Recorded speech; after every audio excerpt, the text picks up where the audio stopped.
It's not biased. As long as you're able to describe what the criteria is, then it's going to evaluate the same person the same way versus saying that, hey, JC is going to evaluate Mary one way and then Ardis a different way.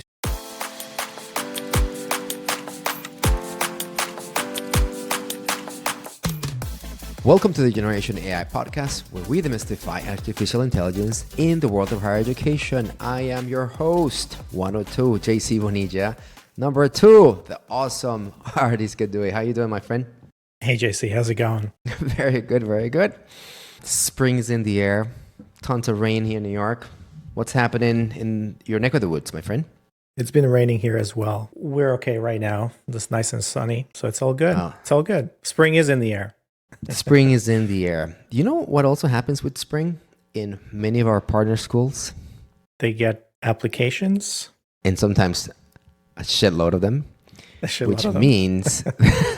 means that we go back to this very fascinating part of our lives. Ardis and I spent a little too long in higher education. And we know the emotional stage right now of many of our friends and peers and partners, right? That if they are administering a holistic admission process, specifically via deadline, they're all racing towards that May 1st deposit day, right? And then if you backtrack, hundreds, thousands of applications needs to be yay, nay. And it's a really important process, culture, ceremony, if you will, that higher education goes through. So today we want to give the space to unpack what that process looks like, obviously through the lens of AI. So NYU received a record-breaking number of applications this year. 120,000 applications, which is basically the largest any private school in the country received. Think about that 25,000 of them came for early decisions. So that means that they already went through this process that we had to go through, because some of these applications have rounds. And as you applied to a round, you may get that yay, nay accordingly. Other schools like University of Texas at Austin, they received a 24 increase in applications for this coming fall. University of Washington in its 5-year cumulative growth at almost 57%. Or universities like Harvard with, super selective admissions, more than 60,000 applications for 2,000 spots. So Ardis, a gigantic amount of volume, and it's humanly powered, right? So on the review part, think about the following, right? The average public university has 160 new students per staff member. For every counselor or reader, there's 160 new students that are going to go through this process, right? Which actually translates to an application to staff ratio of about 600 to 650 for a selective school. So for a staff member to welcome 150, 160 new applications, maybe they had to review on average about 650. That's an incredible amount of work. Now, look at this stat. It takes about 15 to 30 minutes to review an application. And Ardis, as you know, is not a one read. Multiple reads. Increasing workload. And the part that it blows my mind, and you and I saw this firsthand, after COVID and the pandemic, a lot of these administrators, counselors, readers have been also given multiple, parts of the pie. And we've seen that basically these administrators now have even more workload, literally creating probably one of the worst case scenario for workload, compensation, and really satisfaction for this. And at the end of the day, it is Bobby, Mary, and Tommy, the student, who is receiving a yay, nay. What we know is that behind the scenes, that curtain that you just revealed, it's not a fun one, and it's a lot of work. Oof, how are you feeling about that? You a little overwhelmed? Yeah, for sure. What jumps out of me is the 15 to 30 minutes per application, which is incredible, right? Because if you think about it, like if you interview somebody, like how can you make a decision in 15 to 30 minutes? So it's just reading that information. It's like So anyways, that kind of jumped off at me. And the 600 plus for selective schools, it's just a lot. To bring the plane in today's conversation, what we want to do is talk about support, not replacement, right, of human decision makers in the admission process. We know that this is a problem, and it's a critical issue, right, because we need to handle an incredible application screening process, whether it's through deadline management, rolling admissions, and our admissions officers are super, super, super busy. In this nuance of evaluation, whether holistic or based on speed, it's non-trivial, right? At the end of the day, we believe that faster responses and quality responses is the optimizer. And what we know we have seen throughout the past 5 years, the trend of volume up, up, up, and up. And what is not growing at that rate is humans, the people, and the time that we have.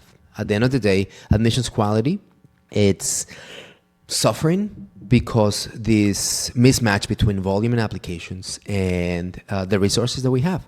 I mean, one more question that I had for you as we're going through this, but we also need to look at this from the student's experience perspective, right?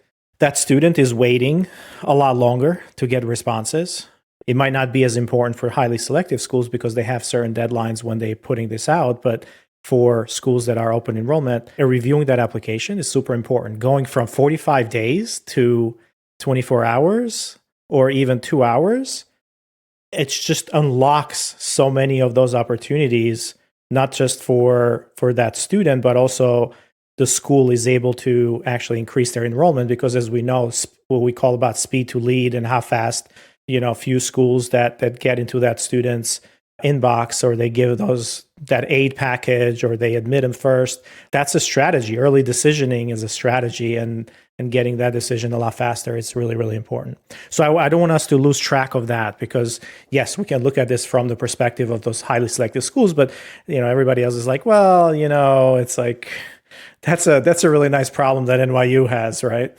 100%. So not only this is a staff burnout kind of institutional risk, but from the receiving end, the student is an experience component. And artists may also say that the toll that it brings on families and individuals is high, right? So plans, futures ride on the EA, and emotional despair rides on the nay, right? So, but the question, artists, is not whether AI belongs in admissions. I really, really believe this, right? Is how this solution can come in and really support us, because higher education depends on it. And getting it right, it's where it's at. Does that make sense? I think that's a really important point, because I know many of our partners are going to be like, what? Artists and JCs are bringing AI to admissions? Like, what? So that's it. That's the cardinal sin. Oh yeah. No. Yeah, we have a very intelligent and very forward-thinking audience here. So everybody's bought in that AI belongs in admissions. All right. So let's start unpacking how college admissions work. We spoke about holistic and rolling, and everybody, there's these components that make the admissions process. On holistics admissions, we think about academic achievement, GPAs, SATs, scores will come in. We know personal statements, extracurricular activities, recommendation letters, a lot of information on socioeconomic status, first generation status. All those things are important. And the viewpoint of holistic is that they need to be balanced, because you want to make a decision that would bring the right class with the right potential, fosters and balances attributes that the school believes, sometimes diversity, socioeconomical aspect, right sizing of the class. I need this many engineers, this many social science, and so on and so forth. That's at its very, very core what holistic admissions looks like. Artists, you want to do really quick how rolling admissions looks like? Yeah. So rolling admission, I mean, you have rolling admissions in private institutions as well, but also public institutions like community colleges, and also some state schools, depending on what the program. But I'm going to focus on community colleges specifically, because they're open admissions, right? Meaning that they don't usually deny anybody unless they have, unless they don't meet certain criteria, like have a high school transcript, or they're not residents and things like that, right? So depending depending on those very, very few criteria that they require. And usually you register today or you apply today and they admit you, and then now you can be in classes tomorrow. So it's very, very fast, right? So that speed there is very important. So a little bit different from holistic admissions where you're looking at everything, whereas for open institutions, it's a matter of like, are you a resident? Are you able to kind of verify your prior academic credentials or history, like high school diploma and so on and so forth? So as we review how these two modalities, there's a big manual process embedded in both modalities. One basically brings the attention towards, is every read consistent, and are you doing consistency holistic? And or as you go through kind of rolling admissions, are you able to process as fast as you can so you can then bring that student into the process that you need, right? Ultimately, it's the context is important, right? And what we know is scaling these two aspects, whether it's subjectivity, objectivity, and speed. It's one of the things that we know is in front of us. So here comes the angle of AI artists, right? There's a really important AI advantage that it brings the consistency and the fairness in the evaluation because it's uniform, it's standardized across an entire application. Let's stop there for a little bit, right, artists? Consistency and fairness and uniform. Why can't I say that about AI? Like, what does your head go to when I say consistency and fairness? Yeah, look, so humans are very biased, right? And when you think about AI versus a human and how biased an AI is versus a human, like we're the definition, the walking definition of bias, right?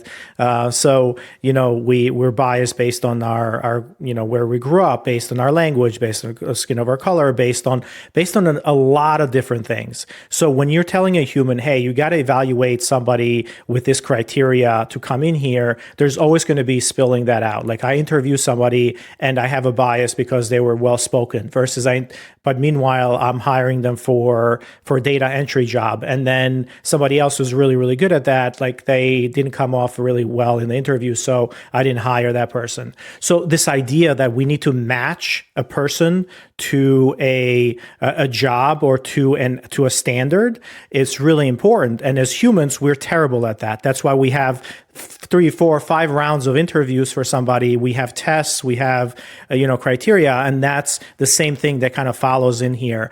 Is that AI? If you're giving it a standard, it's really, really good at giving you the same outcome, a very replicable outcome based on that particular standard and criteria that you provided. So it's not biased. As long as you're able to describe what the criteria is in very detail, then it's going to evaluate the same person the same way versus saying that, hey, JC is going to evaluate Mary one way and then Ardis a different way. So that's kind of what we mean by AI is consistent and fair.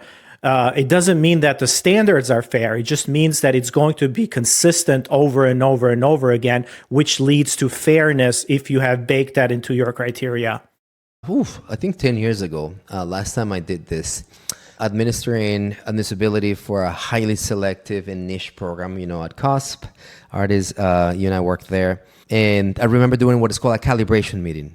So we only admitted 2 people, each of us, and we all basically go through the case. There's 7 people in the admissions committee, and would all of us reach the same conclusion, right? And it was just fascinating, right? Because as much as we tried to be unhuman and achieve a standardized criterion so that artists would have been admitted by JC and by Peter and John and whatnot, as opposed to I admitted you and rejected you and those type of things.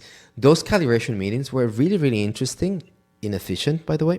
And then what happened, artists, is that the calibration started working 1 day, 2 days, 3 days. By the 4th day, second week, that fatigue came in, and the speed to just get, oh my gosh, I haven't done my 55 reviews that I need to do, and they need to have decisions tomorrow. So you go through a whole different shortcut.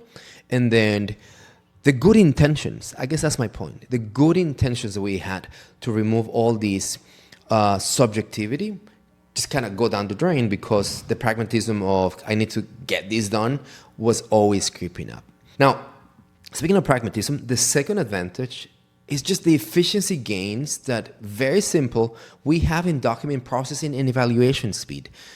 OCR and NLP, we're going to have a whole section on that.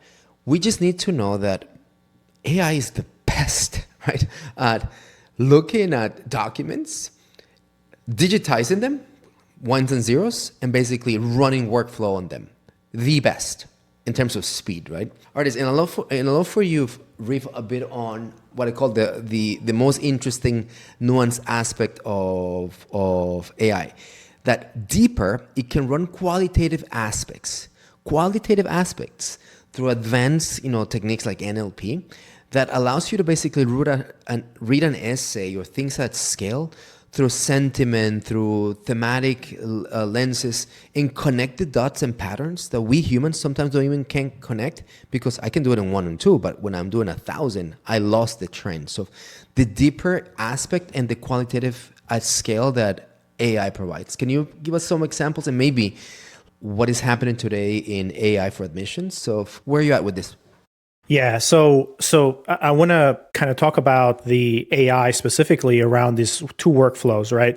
One of them is document processing or OCR. We call it OCR or data extraction, so to speak. And large language models have been really, really good about kind of processing data, but also the OCR part wasn't available until some of the multimodal models came around. And maybe this is a few months ago, maybe 6 months ago. And today we actually have some very capable models that were just released. One of them was the Gemini 2.0 models that essentially do OCR really, really, really well, right? Before you had specialized services or specialized companies that build their own models on OCR to extract data. Well, today, these large language models, like at least the frontier ones, are able to extract that data in a very, very accurate way and provide it to you in a structured way. So then when you look at kind of data extraction, you can run workflow on that. Large language models, multimodal, really great at that. The second one that you mentioned, like the ability for kind of the evaluation of essays and documents like that, and how well they can reason, now factors into this component as well, right? So the deeper insights is a little bit more possible today because we now have reasoning models that can say, okay, I'm going to evaluate this one on this criteria, or I'm going to look at it as part of this, and then I'm going to provide scoring capabilities or reason through why that's the same way it is. And when we go into kind of where we are today, unfortunately, AI admissions in the market and what's available today, we have not come in, and there is no product yet that does this really, really well or puts all these pieces together with the latest technology. Because the technology is just available today around like I said, the OCR, large language model, reasoning models. So where we are in terms of the technology is that in the past, we've had OCR technology that scans transcripts, and it's a whole separate product that essentially does that. And you had to plug that into your admissions process. So you had to pack into your SIS. So you're bringing transcripts into Banner or whatever, you're scanning them, but still a person has to review them.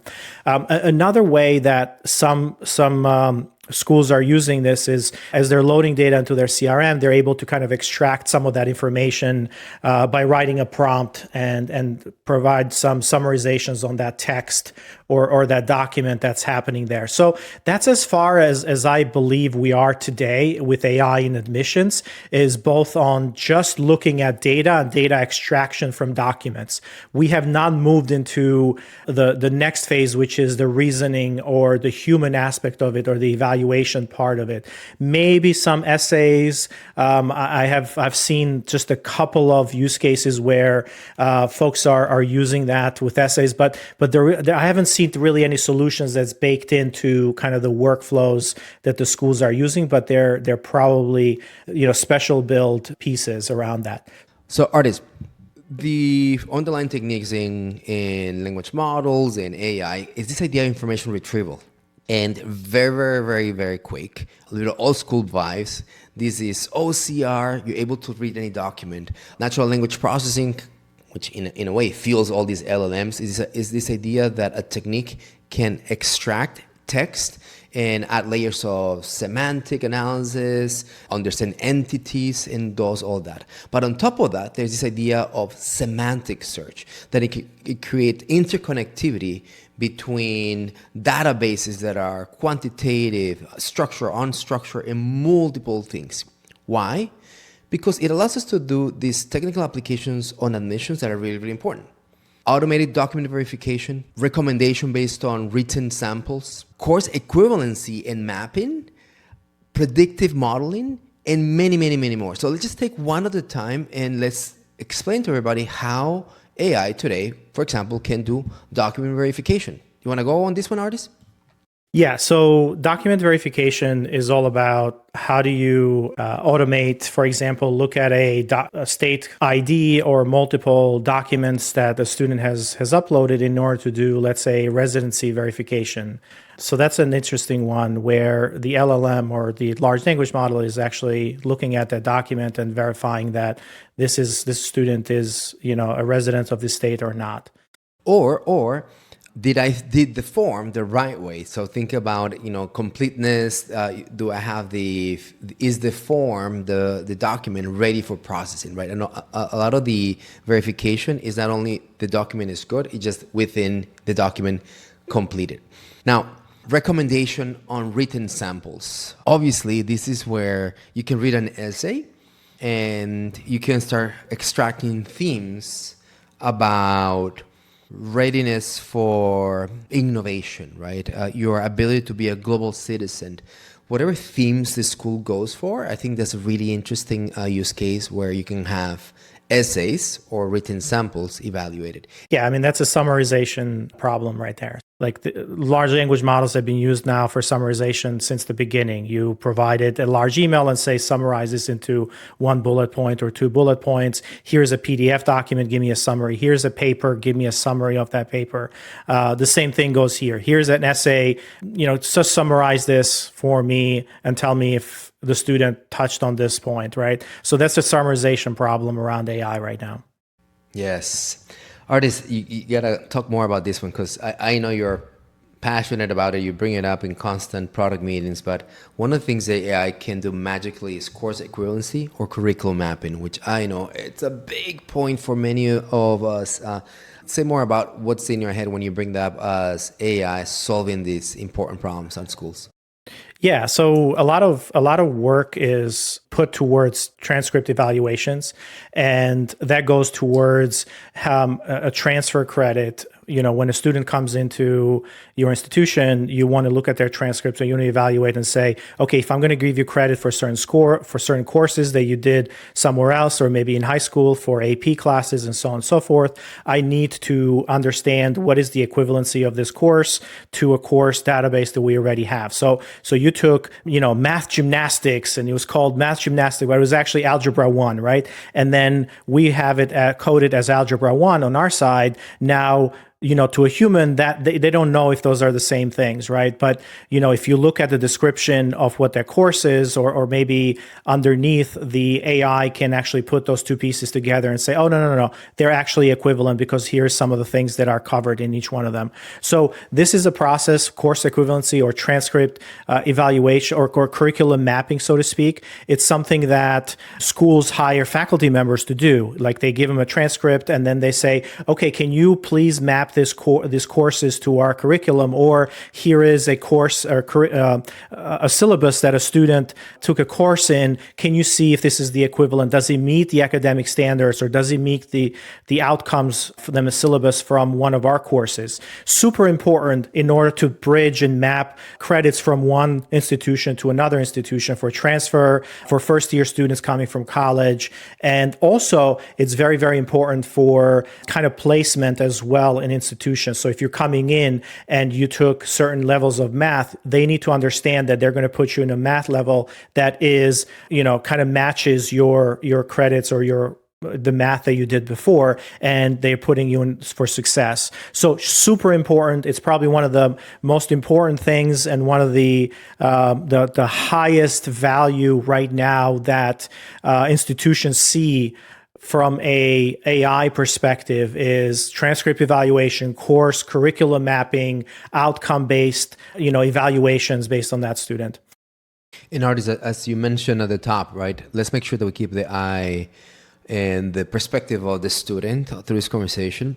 Ardis, there's a lot of techniques that come from the prior generation of AI and machine learning that we know, and that's also something that fuels, and it can be nicely connected. We're speaking about predictive modeling, all this likelihood to registered, how the financial aid component and the offers that he brings. I think that ecosystem, we're not saying it's destroyed. It just basically, it's nicely enhancing all this nuance that we have in this information. So through a lens of information retrieval and AI, what we know is that there's this chaos of unstructured data, and bringing the clarity and revolutionizing it for speed and efficiency. It's really the exciting thing. When we prepare for this, you had a very, very important and simple point. We must land the idea that admissions is a rubric. And the beautiful thing about that is that if we accept the idea that it's a rubric, we can come to generalizing many things look like an admission. So let's start with this idea that admissions looks like, walks like, and smells like a rubric. Ardis, can you say more about that? If you look at admissions and you were to simplify everything down and say, what does it take for this student to admit to come to this school, you have a certain criteria, a level of criteria, or we call it rubrics, or you're evaluating them based on a certain level of criteria. It might be 5 criteria, it might be 10 criteria, and each one of those criteria is essentially a check mark. They can be evaluated by one person. It can be a global criteria, meaning that, hey, the student is in state or out of state, right? And that's global to that student. There is no opinion about it. And then there is criteria that are opinion-based, meaning that the individual reader or the faculty member or whatever, there might be 2-3 other people that are evaluating a transcript, evaluating an essay, and they can say, okay, this meets this criteria for leadership, and I think he gets a 5 in leadership, he gets a 10 in leadership. So different people have different ideas there. So the rubric is essentially the checklist of what are we evaluating this student on? We're evaluating him on grades, or we're evaluating him on academics, we're evaluating him in leadership, or we're evaluating him in state, out of state. So anything can be transformed into a criteria. Either that criteria is a yes or no, it's a numeric value, or it's a categorical value. It falls under this, or this. And then once you have that criteria or that rubric, right? So it's like essentially a rubric is a how to evaluate this person. That rubric is then put into software, and that's how the digital application review process, like Element 451 and our decisioning module, that's how we do it, where everything is a criteria, and then you can automate things and kind of assign automatically based on that criteria in here as well. AKA, a rubric means that it has a measurable outcome, and then one of the great places for AI is to live through this idea of measurable outcomes. So to that end, a transcript, it's measurable, and it's basically a rubric that allows to understand verification of credits, discrepancies, course evaluation, we've spoken about that, course mapping and curriculum mapping, this idea that an incoming students and the coursework that they bring in, all how it's nested against the requirements, degrees, requirements in the catalog that I need to do it. And Ardis, one of the special ones that it brings back so many memories, this idea of merit-based evaluations, right? A rubric of, if you have XYZ, I can match you with WX in dollars and cents, right? Highly, highly important, basically, objectivity of how the dollars and cents are being invested in the lives of the students. And this is where you can start bringing academic performance, curricular involvement, or other demonstrated competencies to basically put this important program that an institution has on an AI kind of strategy and ecosystem. Anything else to add here on the rubric idea, Ardis, from your side? No, so this rubric idea is really important because now we can start mapping out, what an AI evaluation system, or what we call it, an AI reader or an AI decision agent can do on top of this criteria, and how it's getting evaluated. So when we start thinking about this, it's admissions. Again, admissions is fundamentally a rubric. It's making the perfect candidate or fit into, what is the criteria to come to this school, right? So as we go through this, that really matches now the process of how do we build agents, and that's what we're working, and that's what we have here at Element 451, is that the platform of a human evaluating that student. They can press buttons, and they can put drop downs, and they can put notes in there, and they can evaluate it in a digital environment. But now imagine having, based on that criteria and that rubric, having an AI do exactly the same thing, ingesting the rubric ingesting all of the documents, doing data extraction from those documents, and going through that rubric and saying, okay, based on this, I'm going to give him a 2 for this criteria. I'm going to give him a 1 for this criteria. I'm going to give him a pass or fail for this one. And I'm going to decide my reasoning for doing that as well. Now, can you imagine that? Like, this is like hundreds and hundreds of hours worth of writing that somebody has to do to convince you of why they picked that number. Now AI can do that really, really nicely through this AI agents, and that's exactly what our AI reader solution or AI admissions agent is doing at Element, is that it's going through that whole process and evaluating those students just like a human would, and that AI decision is right next to, or recommendation is right next to that human recommendation as well. Yeah. One of the things that I really love from our product team is how in this deployment of AI to support decisions, aka the Element approach to an AI-powered admission, it's through a tagline, your first read is your second read. And it's a really powerful tagline, or it's a really powerful aspiration that as you start your day, you basically have been given so many things and put in a place of enhancement. So number one, you can have a more efficient, a fair, consistency, and scalable process. And Ardis, admissions, yay nays in institutions are such an important aspect of what we do, what our students benefit from. Sometimes they're not. And being mindful of how AI can bring it to the next level is kind of part of what this conversation is all about. In the next weeks at Element, we like to bring you into a series of conversations. Visit our website for webinars around how AI and admissions commingle, how our product is actually being an AI-first approach to admissions and bringing all this mindset, but also how leaders like Ardis and I start thinking about how is this new admissions offer preparing towards these goals. And there's a lot to be still written and a lot to be done, but there's a really important message from you and I, Ardis, to all of you listeners, that AI-powered admissions is not about replacing the human judgment. It's literally about empowering it to operationalize at its best. And this is the opportunity that we have today. Ardis, you want to sign us off? Hey, I think the opportunity is to remove human bias. That's my North Star here. It's how do we have fair evaluations and faster and better for those students. So that's, again, AI-powered admissions. It is about replacing our failed human judgment, but we can check on them and make sure that they're doing the right thing. And we can spend time on those students, giving them that pep talk of why they should be at that school and the pitch rather than the AI doing that.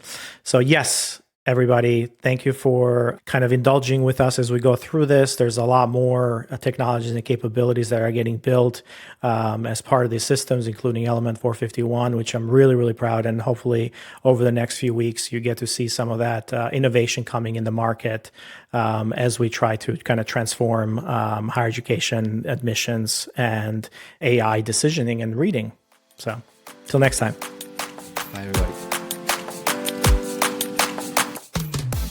Generation AI is part of the Enrollify podcast network. If you like this podcast, chances are you're going to like other Enrollify shows too. Our podcast network is growing weekly, and we've got a wide range of marketing, enrollment, and higher ed technology shows that are jam-packed with stories, ideas, and frameworks, all designed to empower you to be a better higher ed professional. Our shows help higher ed leaders and professionals like you find their next big idea. They feature a selection of the industry's best as your hosts, like Jamie Hunt, Seth Odell, Jenny Lee Fowler, Brian Gross, and many of your favorite leaders in higher ed. Enrollify is made possible by Element 451, the next generation AI student engagement platform that's helping institutions all over the country create meaningful, personalized, and engaging connections with their prospects and students. Learn more at element451.com.